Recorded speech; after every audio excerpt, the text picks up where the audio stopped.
Hey everyone, it's Adam. Just a quick note, my sound drop machine was not working when I was editing this episode, so hopefully it'll be back working again with our next episode, but we still think this conversation is pretty good, so sit back, relax, and enjoy for the rest of us.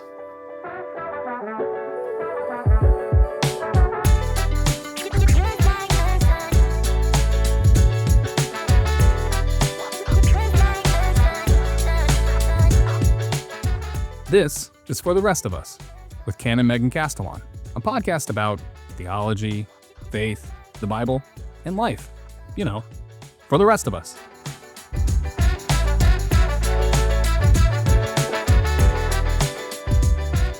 Well, hello!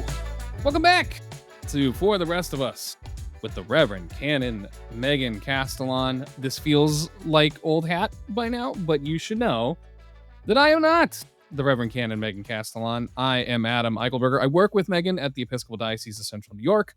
I'm a lifelong Catholic. I'm a baby Episcopalian, and I'm just kind of trying to figure this all out. You can kind of think of me like the Tom Servo to her Crow T robot.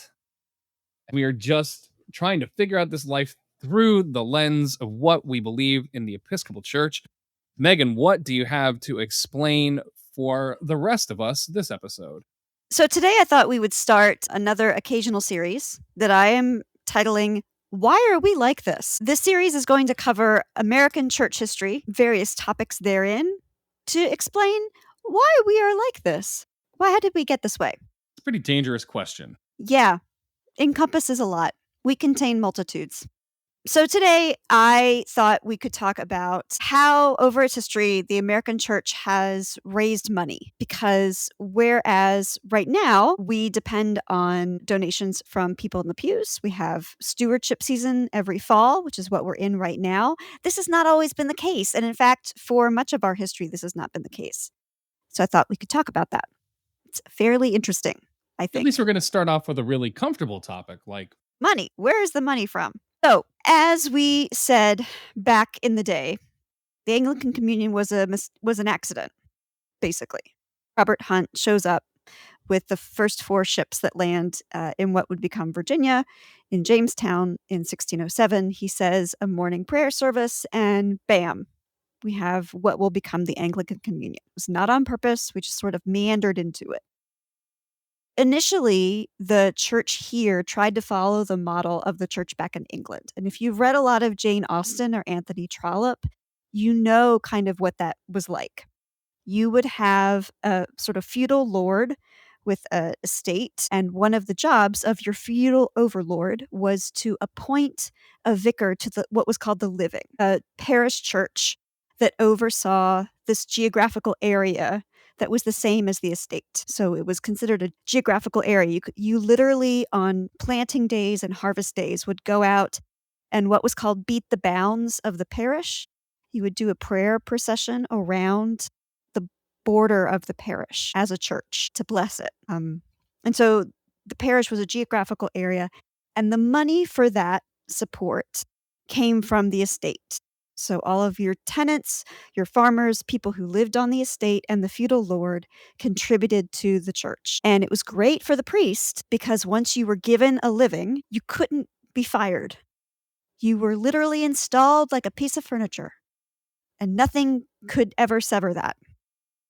So your money was secure and your job was secure. So we have a lot of reports from around this period in Regency England and kind of Restoration England, priests just not showing up to work or like moving somewhere else and just not doing services, not really doing much of anything, or sending someone like once a quarter because they didn't really have to.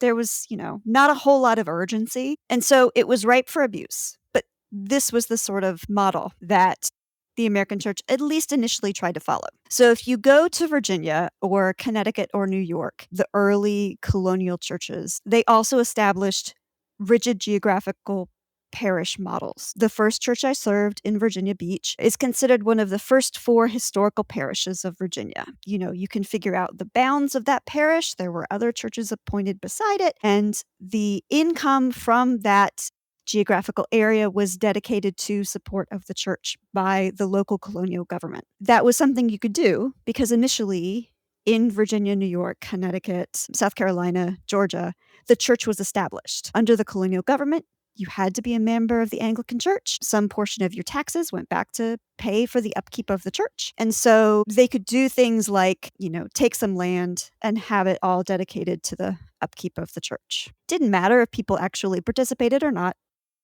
The church's money was secure anyway. We still have some strange artifacts from that today. Not only do we have the idea of the first 4 historical parishes in Virginia, if you go to Trinity Wall Street in Manhattan, and this is my favorite Episcopal fact ever, and I possibly planned this entire podcast so that we could talk about this particular thing. If you go to Manhattan, Trinity Wall Street was established as a parish church. The tip of Manhattan.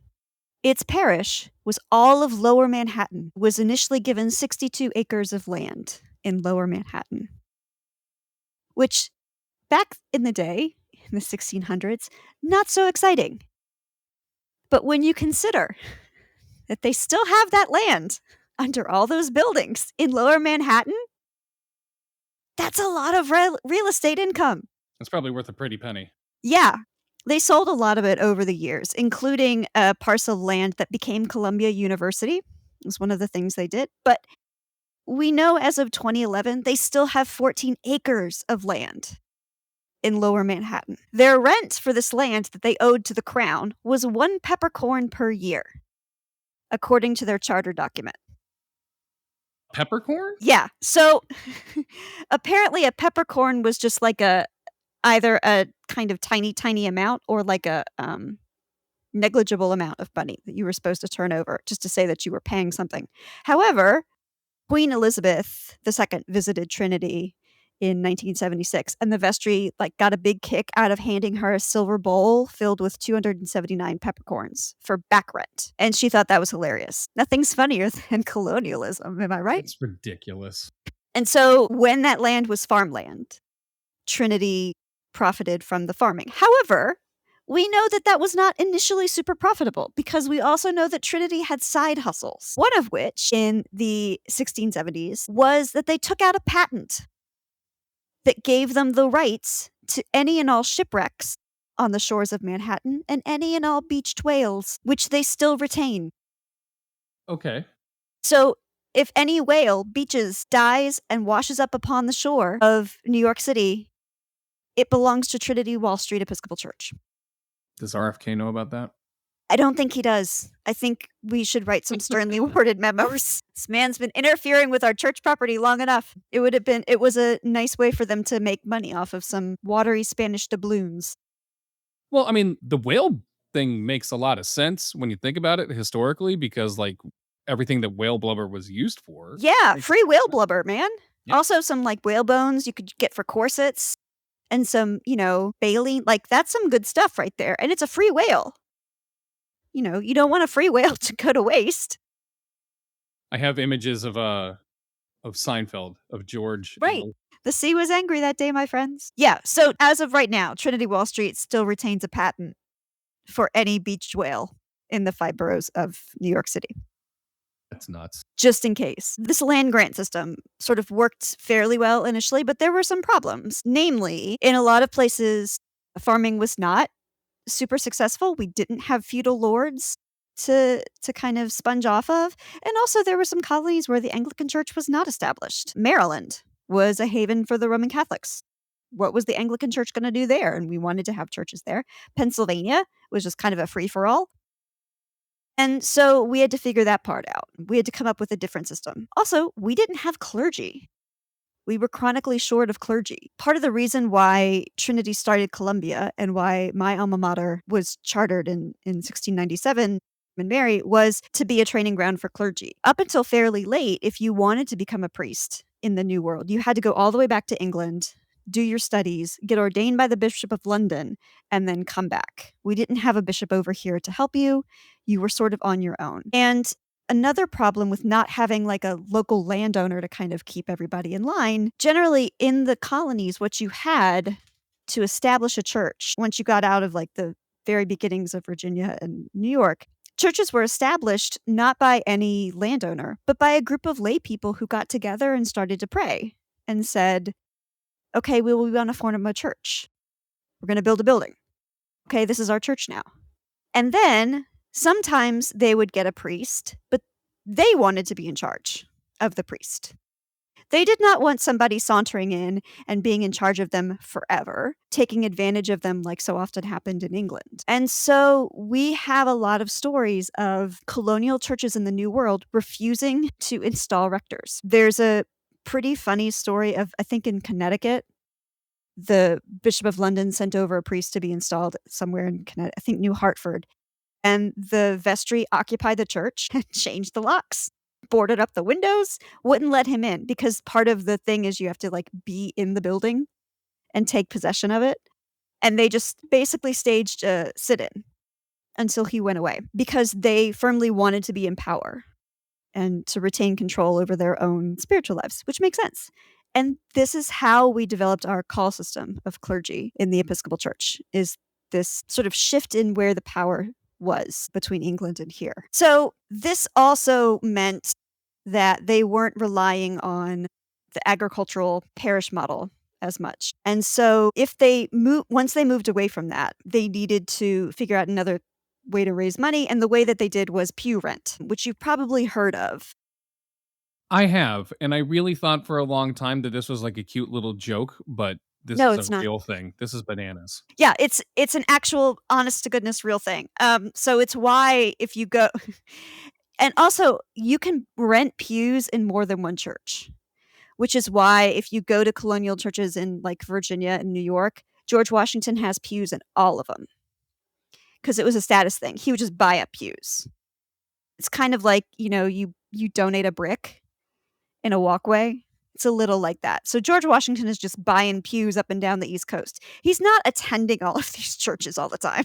He's just buying pews. And it was a way to kind of have a financial stake in the affairs of the church. It was also a way to prove your membership. The church was established in a lot of these states. I think the last place to give up the establishment was Connecticut, and that was in 1840s. And so in order to participate in state government, you had to prove your membership in an Anglican church. And so a receipt for pew rent was one of the ways to do it. So pew rent was you paid a particular amount of money a year to rent a pew. If you wanted to pay a lot of money, your pew was further to the front so people could see you and you could be seen. If you had less money, your pew was in the back. There were a number of churches that reserved free pews in the very back or up. Where I went to college, Bruton Parish Church had student pews as the balcony over the pulpit, and they just crammed students in because students couldn't pay. So there was sort of reserved standing room for people who couldn't pay, and that was fairly standard, particularly in larger churches.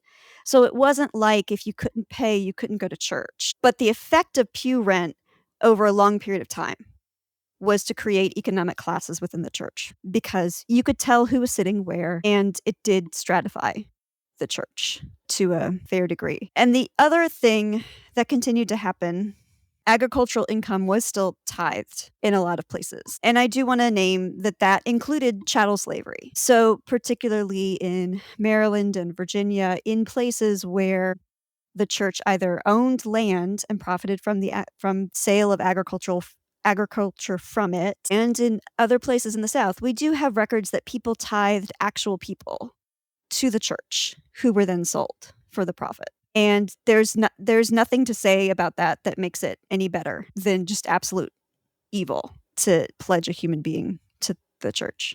More research is being done and kind of uncovering the full scope of how often that happened, and it was not infrequent.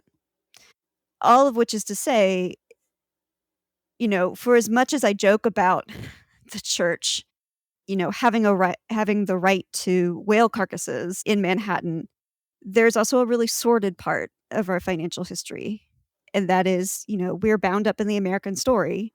And part of the American story is really horrible. And we're right there with it. As is kind of the formula of this podcast, and I'm not trying to make light of what you're saying, Megan, we kind of always go from the direction of like, yuck, yuck, yuck, and then something No. very depressing and sad. Yeah. Um, and even in places where chattel slavery did not directly exist, like Rhode Island is a really good example of this. Rhode Island was sort of the shipping hub of the northeastern states. Up and through the Civil War, we know almost all of the Episcopal churches in Rhode Island and the diocese, all of their money came from running the triangle trade. And so while no one in Rhode Island directly owned slaves, it didn't matter because they were profiting from running ships over to Africa, running people back, running cotton up, and then processing the cotton through the cotton mills. And so they were indirectly implicated. And so untangling the implications from that is not easy. And there's a really good movie called Traces of the Trade that Episcopal family in Rhode Island put out a number of years ago that talks about coming to grips with that family history and the church coming to grips with where their money came from and trying to figure out what to do about that and how to repair some of that damage. There's a lot of ongoing research being done right now about where exactly the church's money has come from. Like I said, historically, we have been a wealthy church. Historically, we have been a church of the establishment and the upper class. And so that ties us in with the sort of the sins of that group of people throughout American history. And so it's our responsibility to figure out how we can make repair for being a part of that now. So the Diocese of Virginia, the Diocese of Maryland, Virginia Theological Seminary, Sewanee are all doing really good research projects and setting up reparation funds and reaching out to the descendants of the people that they know were enslaved by those institutions, and also for organizations that help kind of set right those things that they profited from. All of which is to say, I mean, part of the reason that I wanted to talk about where our money came from is that money in and of itself is amoral. But in our world, money is implicated in the decisions we make. And money is a tool. So it matters where money comes from, and it matters what money goes to. And we are a people of the incarnation, so we're all about context. We don't get to pretend that the money we have is without context and it just, came down to heaven, from heaven to us in a glad bag somehow, particularly when we have historically profited from the pain of other people. Part of our job as Christians is to make sure that the systems we participate in, we are kind of working to bend towards the right in some way. That's actually I'm glad that you said this particularly because, I mean, in my former life, and I've talked about this before, in my life being a practicing Catholic, it's not that I don't know where money comes from or gets spent, Mhm. but the transparency is, I have found in my own experience, way more lacking than Mhm. what I find in this new part of my life. Like, I know that money comes in and there's kind of like this annual report about spending and yada yada yada. One, never once, never once have I ever heard any kind of acknowledgement or even apology for participation in some of the systems that we are trying to confront in the Episcopal Church and from the Catholic Church. Mhm. But also, I very much appreciate the desire and the work going into being more transparent about how money gets spent and being very specific about where, like, because it can be a really uncomfortable conversation for people in the church who are in leadership to ask people in the pews to give money to do X, Y, or Z. Mhm. And the fact that I'm going to speak specifically for our diocese, that we try and name everything very explicitly so people know where their money is going and know where the money go. And, like, that is very refreshing to me because I feel like these are questions in a lot of churches that get asked and never get answered. And we see time after time after time. I can't open Instagram or TikTok or YouTube without seeing videos of people talking about financial misappropriation and abuse in a lot of American churches. And it's good for us to be aware of not only our history in these things, but what we're doing with it now. I think that that's really good and really refreshing, I guess. Yeah, and I don't wanna say that we get some sort of magical prize for this, because we're still not great at it. No, I Right? know, I know. We're Um, working on it. yeah, it's still, I mean, we're still middle class Americans. We still don't like to talk about money. It makes us twitchy. But it is something that I think we are working on and beginning to get better at because the costs of not doing it are so high. I mean, we've had situations in this diocese where the costs of not being transparent about money are very bad. I have lived through situations in my own early career in ministry where not talking about money was a really bad idea. It's just one of those places, like most places, where if you don't talk about it, it's such a breeding ground for misconduct and bad things to happen. So, towards the beginning of the 20th century, Episcopalians began to figure out that pew rent was not a great look for us. Other denominations hadn't done it, and it was just the social stratification was enough of a problem that there began to be a real schism around it. So churches began to move away from it. In Ithaca, actually, there was a schism, and there was a group that split off from St. John's Church because they thought all pews should be free. This was in 1850s, and they existed up the hill, like by my house, where my house is now, for like 20 years. It was like 10 people, but they were really feisty about it. And also, that's apparently it was a really hot topic around here. It's why we have 2 churches in Binghamton, is that one of the churches was really all about free pews. So, people were schisming all over the place. So over time, um, the pew rent idea was abolished. That moved people into the subscription model, which is essentially where we still are. Teams of volunteers would go out and take subscriptions. Now, we have pledge cards and you tithe, and then you would voluntarily give to the upkeep of the church. I will probably talk about this in another episode, but when I was looking through the historic minutes of St. John's in Ithaca, if you factor in inflation, pledges haven't changed that much. I was looking at numbers from the 30s and 40s. People were pledging like 50 cents a year, 30 cents a year.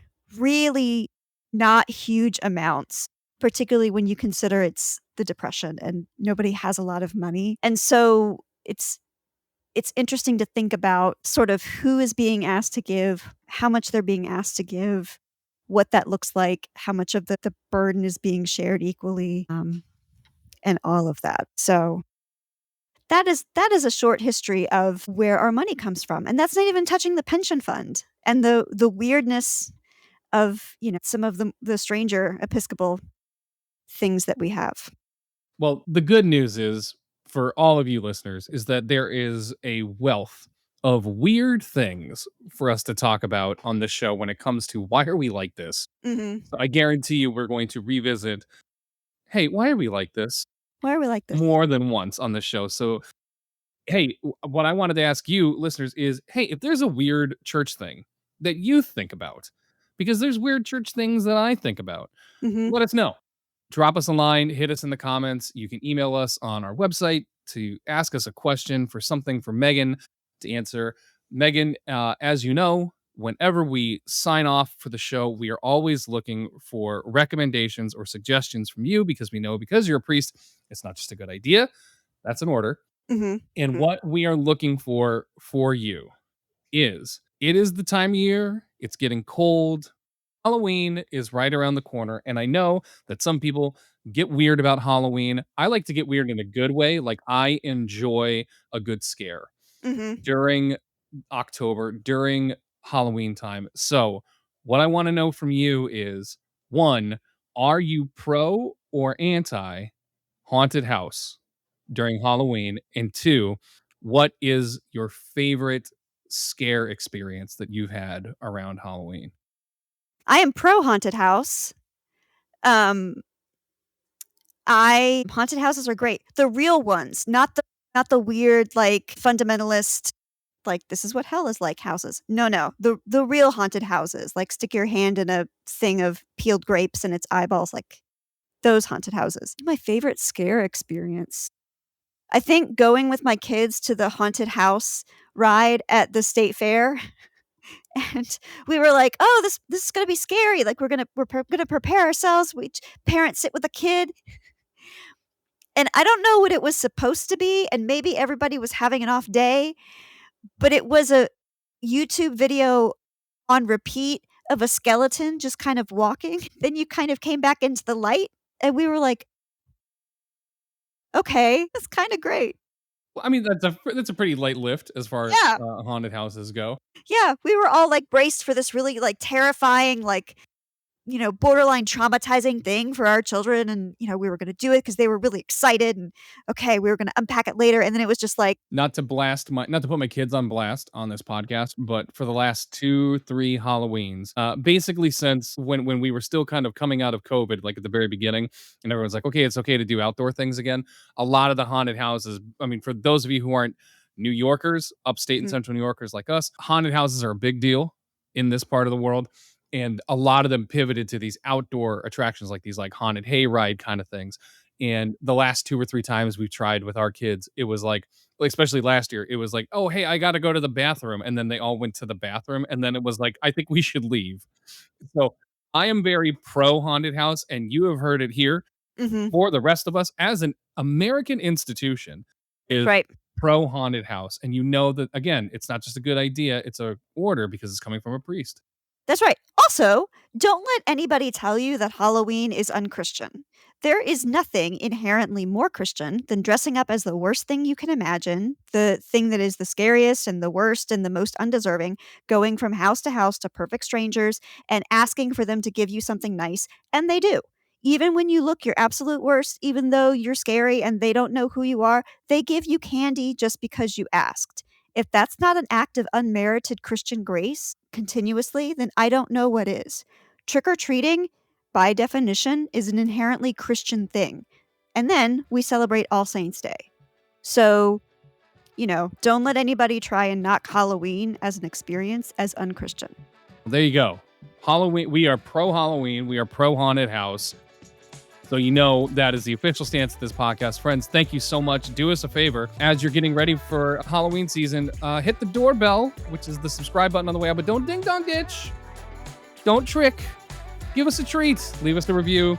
Let us know what you're thinking, and we look forward to talking to you next time on For the Rest of Us. Thanks for stopping by and checking out For the Rest of Us with Canon Megan. If you like the show, maybe subscribe. Share it with a friend, leave us a review, and we hope to see you again next time. For the Rest of Us is a production of the Episcopal Diocese of Central New York.